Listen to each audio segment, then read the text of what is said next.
Hello everyone, welcome back to our channel. In today's tutorial, we'll guide you through the simple steps of posting on Twitter.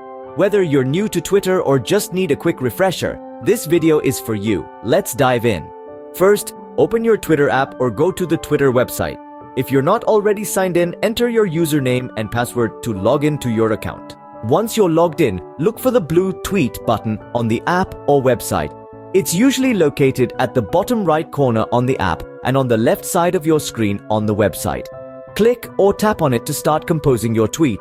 In the What's Happening box, type in your message. Remember, tweets are limited to 280 characters, so make your message concise but impactful. You can include hashtags by using the hash symbol followed by a keyword to help others find your tweet more easily.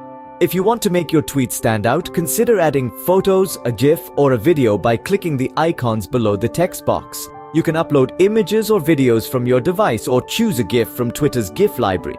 To tag someone in your tweet, type @ followed by their username. You can also add your location to your tweet by clicking on the location icon and selecting your current location or the one you wish to share.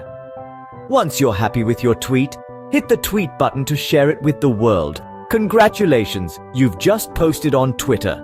And that's all there is to it. Posting on Twitter is a great way to share your thoughts, moments, and ideas with the world. Keep experimenting with different types of content to see what resonates with your audience. Thank you for watching this tutorial. Don't forget to like, share, and subscribe for more helpful guides. Happy tweeting!